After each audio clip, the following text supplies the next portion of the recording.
अपनी पूरी जिंदगी पैदाइश से लेकर मौत तक इस दुनिया में इंसान को सबसे ज्यादा दुख किससे मिलता है? अपनी पूरी जिंदगी पैदाइश से लेकर मौत तक इंसान को सबसे ज्यादा खुशी किससे मिलती है?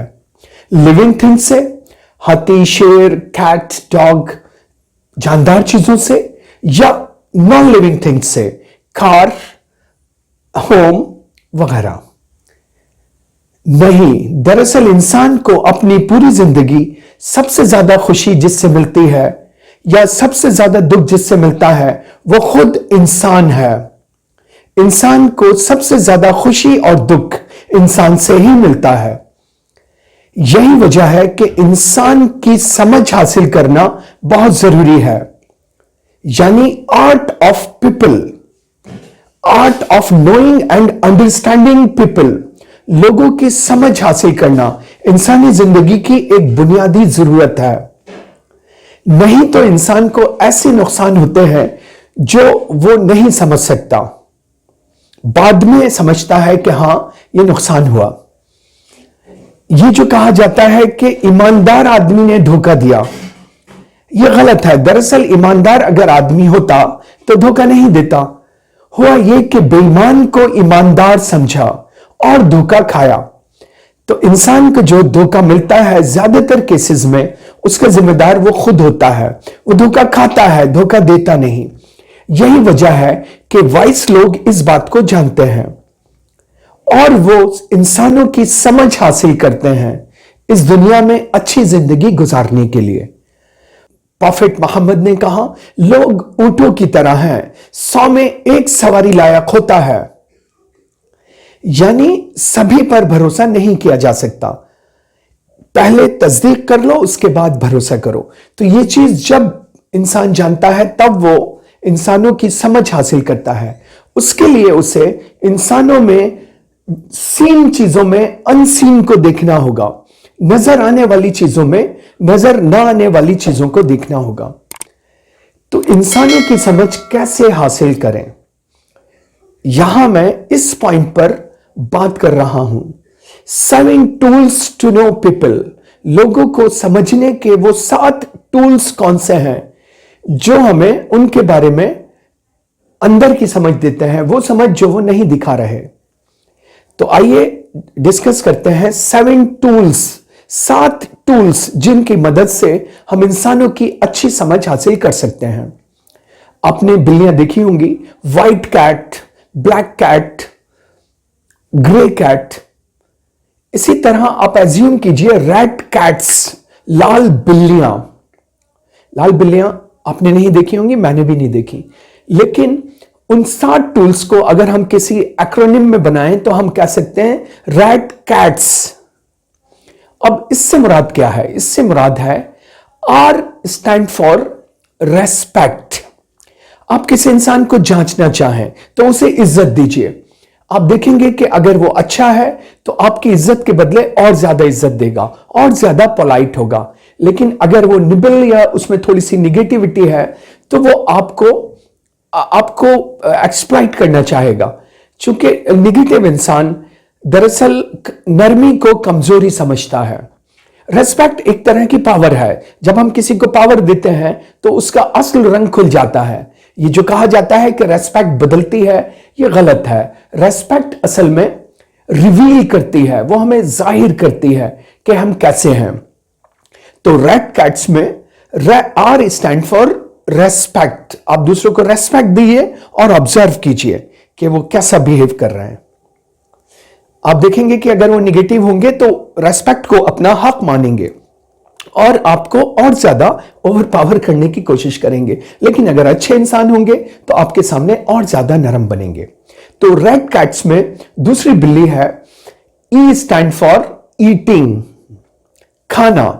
खाना एक बहुत जबरदस्त चीज है। आप किसी इंसान को अगर जांचना चाहें तो इसका एक पावरफुल टूल है कि उसको खाने में शरीक करें, उसके साथ खाना खाएं। अब देखेंगे आपको उसके बारे में पता चलेगा कि वो सेल्फिश है, सेल्फ सेंटर्ड है, सेल्फलेस है। ऐसा तो नहीं कि सारा अच्छा खाना वो अपने आगे रख ले और अपने को पहले देखे और बहुत ज्यादा खाना ले ले, उसके अंदर एम्पैथी ना हो, सिंपैथी ना हो। खाना जब उसका पेट भर जाए तो छोड़ दे और खाना बर्बाद करे। आप देखेंगे जो अच्छे लोग होते हैं दरअसल वो एक तो कम खाना निकालते हैं ताकि उतना ही निकालें जितना खा पाए, फिर वो उसको बर्बाद नहीं होने देते। फिर अगर खाना बचता भी है तो वो दूसरों को दे देते हैं ताकि वो उनके काम आ जाए, परिंदों के या किसी के भी। तो खाना एक जबरदस्त चीज है जो इंसान की प्लानिंग कि जितना निकाला क्या उतनी जरूरत थी, इंसान के बैलेंस क्या जितना निकाला वो काफी है, और इंसान के डैमेज कंट्रोल कि अगर ज्यादा खाना निकाल लिया तो बाकी बचे हुए खाने का वो क्या करते हैं। तो इसलिए ई स्टैंड फॉर ईटिंग, खाने में उसे चेक करें। रेड कैट्स में एक बिल्ली है, डी स्टैंड फॉर डैट, कि आप कर्जा दें या कर्जा लें। जब आप किसी से कर्जा लेते हैं या कर्जा देते हैं और वक्त पे वो अदा नहीं होता तो फिर देखा जाता है कि दूसरे का रंग कैसा है, क्या वो एम्पैथी रखता है, क्या वो आपको और छूट देता है, या जब आपने उसको कर्जा दिया तो वो कर्जा वापस करने की उसकी नियत नहीं। तो कर्जे से दरअसल उसकी नियत का भी पता चलता है, ऐसा तो नहीं कि छोटी छोटी चीजों में वो बेईमानी करे। तो कर्जे से इंसान क्या इनका अंदर का जो है वो बाहर आता है। ऐसा तो नहीं कर्जा लेते में वो बहुत ही खुश था लेकिन जब देने का वक्त आया तो उसने मुंह अपना बहुत ही अजीब सा बना लिया, जैसे वो किसी का मतलब किसी पे एहसान कर रहा है। तो लाल बिल्लियों में, रेड कैट्स में, सी स्टैंड फॉर क्रिटिसिज्म, क्रिटिसाइज करें। अब जिसको चेक करना चाहते हैं उसे तनकीद कीजिए, उसकी आलोचना कीजिए। आप देखेंगे कि उसका असल रंग बाहर आएगा क्योंकि तनकीद से गुस्सा आता है। तो पहलवान वो नहीं जो किसी को हरा दे, रेसलर वो है जो अपने गुस्से को कंट्रोल करे, और अक्लमंद वो है जो सेल्फ कंट्रोल करे। तो क्रिटिसाइज करने से यह पता चलेगा कि उसका इनर मैनेजमेंट कैसा है, क्या उसका खुद पर कंट्रोल है, और क्या वो गुस्से को अपने कंट्रोल में रखता है या गुस्सा उसे कंट्रोल में रखता है। मगर यहां एक पॉइंट और बता दूं कि जब भी कोई आपको क्रिटिसाइज करे तो क्रिटिसिज्म में तीन चीजें होती हैं। एक चीज होती है भड़ास, कि कोई अपनी भड़ास निकालता है यानी हसद को निकालता है। दूसरी चीज होती है ओपिनियन, जो सही भी हो सकती है गलत भी हो सकती है। तीसरी चीज होती है फैक्ट, हकीकत।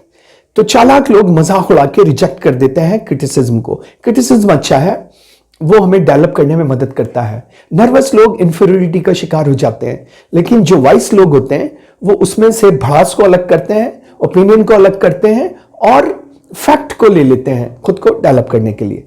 तो किसी को क्रिटिसाइज करके उसके रेस्पॉन्स को फोकस करके आप समझ सकते हैं कि वो कैसा है। एक बिल्ली है, A stand for advice, A stand for advice. आप किसी से मशवरा लें, जब आप मशवरा लेते हैं तो आपको उसके बारे में पता चलता है वो कैसा है, वो लोगों को जोड़ना चाहता है या लोगों को तोड़ना चाहता है, वो वेलविशर है, सेल्फिश है, या वो मजे ले रहा है आपकी प्रॉब्लम को। क्या उसकी नीयत अच्छी है, क्या वो यूनाइट करेगा या वो प्रोवोक करेगा। तो एडवाइस लेने से भी पता चलता है कि उसका माइंडसेट कैसा है, उसका बिहेवियर कैसा है। क्योंकि अगर खैरखा होगा, वेलविशर होगा तो आपको अच्छा मशवरा देगा आपके फायदे का। वो आपको प्रोवोक नहीं करेगा और चाहेगा कि आपकी फैमिली अगर टूट रही है तो वो जुड़ जाए, लेकिन अगर उसकी नीयत में खराबी होगी तो वो मजे लेगा और उसे तोड़ने की कोशिश करेगा। इसीलिए एडवाइस जब भी लें वेलविशर से लें, क्योंकि पॉइंट ऑफ व्यू बहुत मैटर करता है। पॉइंट ऑफ व्यू अगर सही नहीं है तो आप एक सही सिचुएशन को मैनिपुलेट कर सकते हैं। तो रेड कैट्स में एक अहम टूल है T travel, T stand for travel, कि सफर एक ऐसी चीज है जिससे हमें पता चलता है कि कोई इंसान कैसा है। सफर में हमें लोगों की बहुत अच्छी पहचान होती है, क्योंकि सफर में डिफरेंट चीजें सामने आती हैं कि वो मिनिमलिस्ट है या वो बर्बाद करता है, फिजूल खर्च है, शो ऑफ है, या सिंपल है, या वो उसमें एम्पैथी है, सिंपैथी है, वो दूसरों की मदद करता है। किसी जगह जाता है तो क्या वहां खराबी फैलाता है या उसको सही रखता है, कूड़ा कहां डालता है। तो सफर एक मल्टीपल चीजों के बारे में हमें समझ देता है उस शख्स की जिसके साथ हम सफर करते हैं। और क्या ऐसा तो नहीं कि वो आप ही का खर्चा कराता रहे, अपने पैसे बचाए, या आपको ऐसी चीजें दिलवाए जिससे उसको फायदा हो मगर आपको नुकसान हो। तो सफर एक बड़ी डायनामिक चीज है, एक ये पावरफुल टूल है लोगों की समझ हासिल करने का। तो रेड कैट्स में एक है S. S stand for secret, कि इंसान ये ऑब्जर्व करें कि जिस इंसान को आप चेक करना चाहते हैं कि उसका रिलेशनशिप उसके सीक्रेट्स के साथ कैसा है। क्या वो अपने सीक्रेट रखता है या अपने राजों को बता देता है, या जब कोई उसके पास राज रखवाता है तो वो उसे राज रखता है या उसको किसी और को बता देता है। याद रखें, जो अपने सीक्रेट्स को कंट्रोल नहीं कर सकता वो अपने अफेयर्स को भी कंट्रोल नहीं कर सकता। तो अगर किसी ने उसके पास सीक्रेट रखवाया और उसने आपको बता दिया तो इसका मतलब है कि वो भरोसेमंद नहीं है। तो अच्छा इंसान, एक सही इंसान दूसरे के राजों की हिफाजत भी अपने राज की तरह करता है। तो सीक्रेट्स भी एक पावरफुल टूल है किसी को समझने का। तो आप कह सकते हैं कि इन टूल्स की मदद से, इसके अलावा और भी टूल्स हैं, हमें लोगों के बारे में एक समझ पैदा होती है कि हम उनसे डील करें या ना करें, उनसे ताल्लुक रखें या ना रखें, या अगर वो सही हैं तो उनको अपने कितने करीब लाएं। क्योंकि हर दोस्त पोटेंशियली दुश्मन है, हर दुश्मन पोटेंशियली दोस्त है।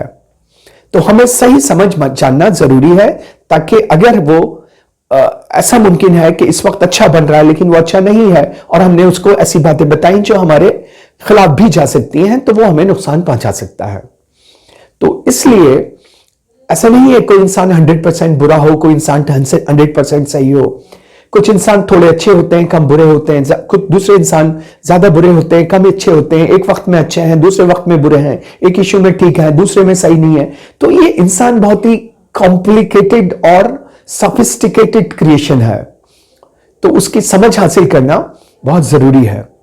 बाकी इंसान बदलते हैं, इसका मतलब यह नहीं है कि अगर किसी में आज खराबी है तो कल भी वो खराब ही रहेगा। तो इंसान बदलते हैं, लेकिन उसकी समझ हासिल करने से आपको उससे डील करने में, सही फैसला लेने में आसानी होगी। तो ये टूल्स जो कि हमें होशियार बनाते हैं, वाइज बनाते हैं। तो रैट, कैट्स, ये 7 टूल्स हैं लोगों को जानने के लिए। इनविजिबल में ये 7 टूल्स हैं लोगों को जानने के लिए, विजिबल चीजों में उनकी इनविजिबल शख्सियत को समझने के लिए। तो rat, cats, R stand for respect, कि उसको इज्जत दें और वॉच करें। ई स्टैंड फॉर ईटिंग, खाने में शरीक करें और ऑब्जर्व करें। डी स्टैंड फॉर डैट, उसको कर्जा दें, कर्जा लें और चेक करें। सी स्टैंड फॉर क्रिटिसाइज, उसकी आलोचना करें और उसको ऑब्जर्व करें। ए स्टैंड फॉर एडवाइस, कि उससे मशवरा लें और उस पर फोकस करें। टी स्टैंड फॉर ट्रैवल, कि उसके साथ सफर करें और उसको जानें। एस स्टैंड फॉर सीक्रेट्स, कि उससे सीक्रेट बताएं या उसके सीक्रेट्स को वॉच करें कि वो कैसा बिहेव करता है उनके साथ। तो ये पावरफुल टूल्स हैं किसी इंसान की समझ हासिल करने के।